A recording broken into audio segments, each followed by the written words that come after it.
So, at this point, Lucifer was released on my birthday in 2023. At this point, we're balls deep into practicing Lucifer.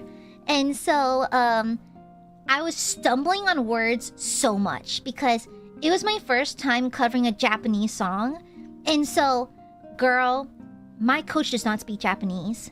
But even she knew that I was stumbling. And she's like, do you have a friend who speaks Japanese who can help you with this? Because, like, I can technically be in the recording booth with you, but, like, if you're gonna do this cover, you need to actually speak the Japanese. And I was like, well, technically I have a friend. I have one Ike Eveland. And so, I called up Mr. Eveland, and we actually recorded the first song together. He sat in and helped guide me through it because I've never recorded using Reaper before, so he like remote controlled my PC and was guiding me through it, so that helped a lot. Girl! I preserved the notes, so I actually printed out the Romaji for Lucifer. It is covered in pen marks and notes because my pronunciation was bad. And so we had to constantly like break up words and rewrite words to make them roll off my mouth easier. And so like my poor vocal coach saw me absolutely fighting for my life in practice. Like when I call her, I'm like, yeah, I'm trying to learn this rap right now. It's really hard. And she's like, girl, you don't even have the fundamentals down yet. You're trying to rap now? I'm like, eto, bleh. I brought up to her, I was like, hey, I want to cover this song. And so I pushed the song to her, and she's like, there's screaming in this. It's false chord. I was like, yes. And she's like, you want to do false chord? I was like, yes. And she's like, okay, good news. Generally speaking, false chord is very easy. Very easy. The problem is, it's easy for a beginner like yourself to mess up and actually hurt yourself. So, before you attempt any kind of screaming, visit me in person, then we'll get started, then you can practice, okay? Until then, do not practice yet. And I was like, okay. So the next lesson we had, I came up to her place, and so, literally, I remember the exact process. She was like, okay, like, back straight, you like, stand up back straight, and she's like, now give me, like, a sigh. Like, you've had a long day, you are tired, you're exhausted, and you have chores to do. Like that, right? And so now she's like, okay, now add some texture. Now you're gonna sigh, and you're gonna draw out the sigh and add texture. Like, you just got home, you've got chores to do, and you gotta do it all over again tomorrow. Just like that. And so I was like, okay, now what? And she's like, okay, so people have this misconception that a scream is full throttle, full belt. It is not. It's actually, screaming is way more held back than you think it is. Like, when you see, like, metal artists screaming at performances, you can see, like, them scrunching their faces, their veins bulging. That's not from exertion, from projecting the note. It's the exertion of holding back the note and, controlling where the air is going. It's strain from control, not from projection, actually. And so, a little fun fact for you. And so, she was like, okay, now, I want you to add volume, but slowly. Think of it as, like, I think she told me, imagine I'm a tank of pressurized air.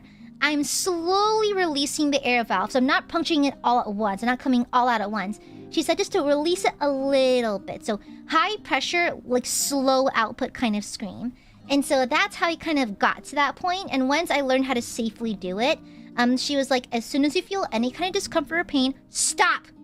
Don't even try to push one scream out. Just stop right then and there. Do not do a single note more. And I was like, okay. And so at that point, I started practicing. I didn't get a good scream out until maybe like a month of practice. And it was in the car, where all my practice happens, by the way. Even to this day.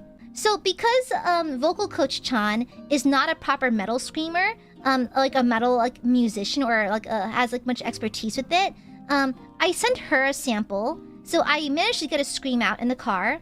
I sent it to her, and I also sent it to a friend of mine, to one Mr. Eveland. And so at that point, they both got back to me like, yes, correct, yes. And I think I did get feedback from Ike specifically saying that, like, technically the way I'm kicking off my scream is wrong. I should probably just, I need to ha into it or ya into it, not ga into it, because I'd often like kickstart this scream with a g sound. And so he was like, no, just do like a ya or a ha. Okay, don't like kick into it. I'm like, okay. So that's how he got to that point. Lucifer is a very haha, I'm a bad guy, charisma edgelord song. And so I feel like I could have done that a little better, but honestly, it's kind of like a little nitpick. You can hear that I was a little pitchy because I actually did listen to the raws recently. I'm pitchy.